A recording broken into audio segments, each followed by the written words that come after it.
What's up, guys? Tomorrow is the 18th, the day that we all start donating. All the people have been investing the first 2 weeks of the event.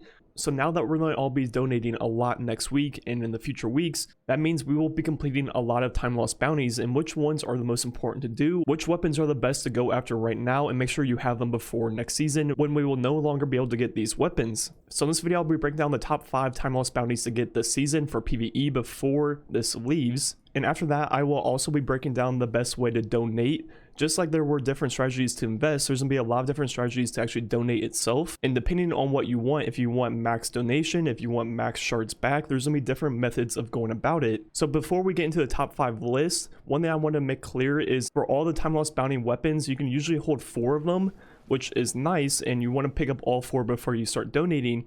But if you're just donating just to donate and you already have all the god rolls you want to start taking perfect paradoxes because it allows you to take up to 7 each time for whatever reason, 3 more than any of the other Timelost bounties. Then when you donate your 400 Fractaline to the foundation, it will auto-complete all 7 and you can dismantle them and get shards back. So once you're done with getting god rolls, definitely go for perfect paradox and make sure you pick up 7 each time you donate to maximize everything you're doing. So now getting into the top 5 weapons to get during this event.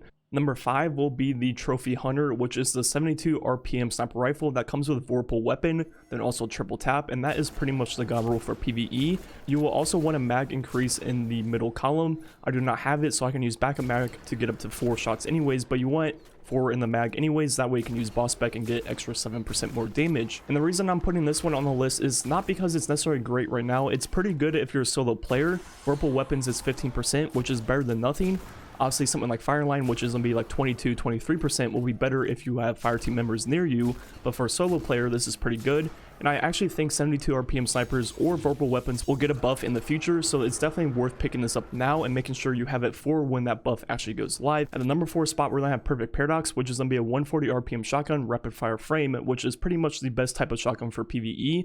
And it also has all kinds of really good perks: Demolitionist, Trench Barrel, 1-2 Punch, Rampage, Swashbuckler, Field Prep. I mean, it literally has every good PvE shotgun perk on it. So the main reasons to farm this shotgun is it's a 140 RPM with pretty much the best selection of perks on any shotgun in the entire game. So there's so many different god rolls you can get. So if you just need a good shotgun in general for PvE, this is the best one to farm for whatever you're doing. If you want Trench Barrel, if you want 1-2 Punch, if you want Rampage, if you want Demolitionist, if you want Field Prep, I mean, it literally has everything you need. So as you farm it, which this is going to be one that you're going to be farming a lot once you're done with all the other god rolls, because of the fact that you can hold 7 at a time, there's going to be a lot of different rolls you will see along the way, and probably just keep a few as you go. Also, it's one of the only shotguns with Demolitionist on it, which actually works really well with shotguns because you don't have to reload. You just throw a grenade and bypass reloading all 8 shots one at a time, so it actually works really well. At the number 3 spot is going to be Jack Queen King 3, which is going to be a 150 RPM hand cannon with lightweight frame, so pretty much the best type of hand cannon for PvE, 150 and a lightweight.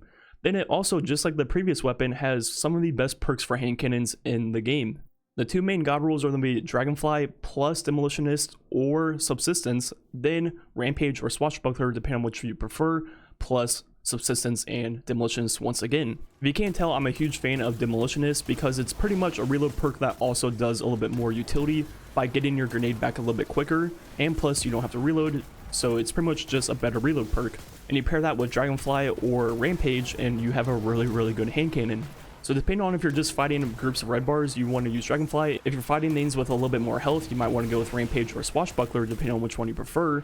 So the main thing that sets this hand cannon apart from other hand cannons in the game is the fact that it has a different role that others can't simply get, which is Demolitionist plus Rampage or Demolitionist plus Dragonfly. So no matter what you're doing, there is a good role in this hand cannon for that activity, which is really nice. So it's definitely worth picking up a few different roles on this hand cannon. Coming in at the number 2 spot will be the Breachlight sidearm, which I said was pretty much the new Recluse. It is my favorite sidearm in the game right now. And once again, just like the previous weapon, it comes with Demolitionist plus Rampage. Then another god roll is going to be Outlaw and Multi-Kill Clip for the increased damage of 50% from Multi-Kill Clip times 3. So in my opinion, those are the 2 best rolls to go for in PvE. And this thing just hits like a truck. It does so much damage for a primary weapon. Its DPS is like 15 to 17,000 depending on which perk you have, which is really good for a primary, especially a legendary. It reloads really quick. With Demolitionist, you don't have to reload. It's a 2-round burst that can pretty much 2-burst any red bar in the body. It shreds through majors pretty much just like a special weapon would. I mean, this thing just, it shreds. I mean, there's literally no other words to describe this weapon. It feels so good, and I never thought I'd be saying that about sidearm, but this season definitely made sidearms feel really, really good. So definitely pick up this weapon. Those two main god rolls are the ones I would recommend. And if you haven't used sidearms yet this season, definitely pick this one up.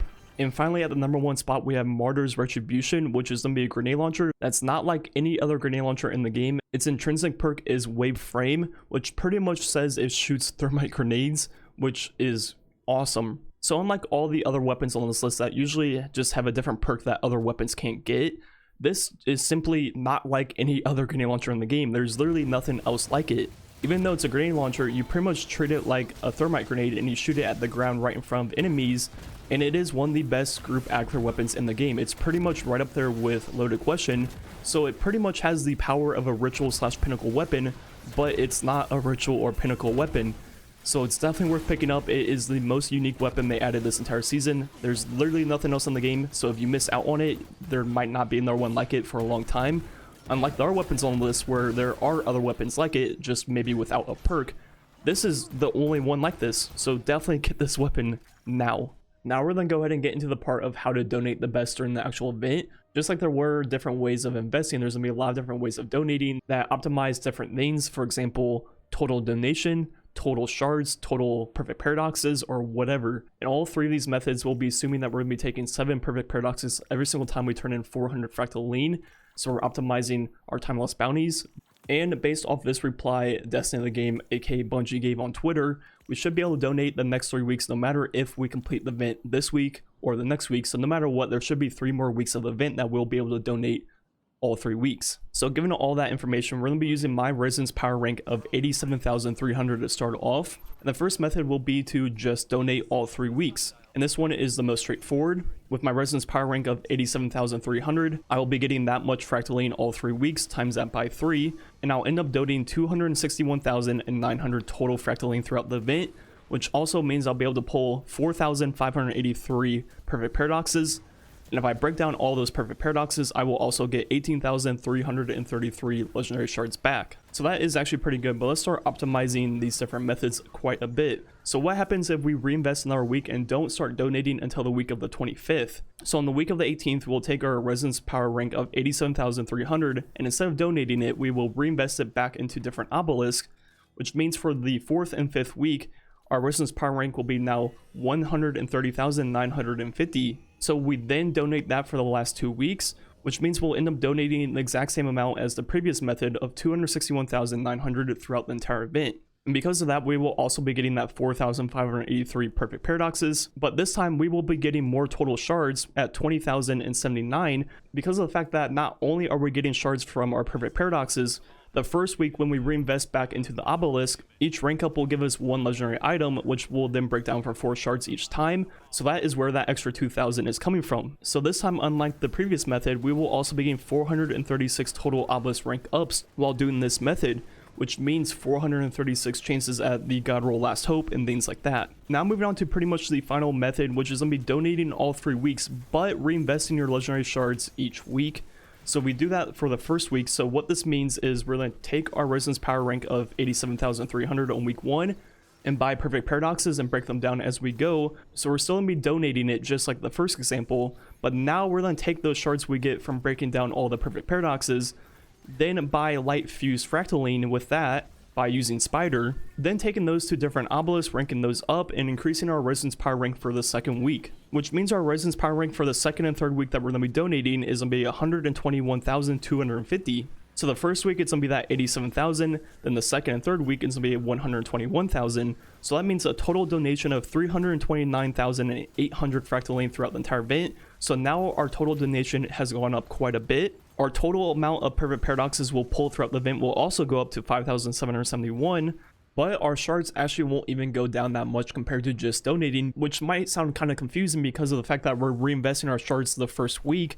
But since we're reinvesting them back into obelisk, every single time we get an obelisk rank up, we will also be getting a legendary item and breaking that down for even more shards. We will also be getting 339 obelisk drops while doing this. So this method right here increases our total donation, our total perfect paradoxes, but we get lower shards and lower obelisk drops. So finally, what happens if we do that the first 2 weeks while donating? So the first week, once again, we take our 87,000, then we auto-complete as many perfect paradoxes as possible, break them all down for shards, take those shards to spider, buy light fused fractaline, put those back into the obelisk, and that means our resonance power for the second week, just like the previous example, will be 121,250. And on the second week, once we start donating again, instead of keeping our shards this time, we once again reinvest those shards back into light fused fractaline, back into obelisk, which then results in our resonance rank being 168,402 for the final week of the event. So in this method, the total donation will be 376,952,000, so the most total donation out of all the different methods.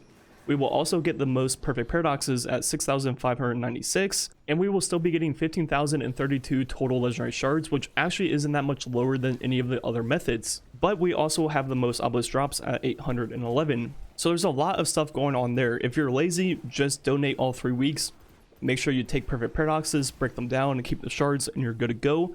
If you want to maximize your total shards returned, you want to reinvest this week and not actually donate until the week of the 25th. If you want to get your total donation as high as possible and maybe get the most obelisk rank ups, maybe you're still trying to farm for a last hope god roll like I am, so that is probably what I will do, which is reinvesting your shards the first 2 weeks and only keeping your shards on the final week of the entire event. This method will result in the least amount of total shards returned, but it's really not that much lower than any of the other methods, so it's definitely worthwhile in my opinion. Also, this method gives you the highest amount of obelisk drops, which also means the most chances at god roll last hopes and other roll drops like that. So just look at those numbers once again and just see what you want, because depending on what you really want out of this is which one you should be doing. Do you want shards? Do you want to donate? Do you want the most Timelost bounties? Like, it just depends on exactly what you want, and there's pretty much a method for each one of those different things. Anyways, let me know if you guys have any questions about this. I didn't really show off the math behind this because it'd be a lot for each example, but just trust that I did everything correct. And let me know which one you're going to be doing yourself. I think I'm going to probably reinvest my shards the first 2 weeks and only save my shards from the final week because I really want that last hope. And also, I will be helping the community the most by donating the highest amount I possibly can. Anyways, there was a lot in this video. Once again, just ask questions if you have any questions. Thanks for watching. Catch you guys next time.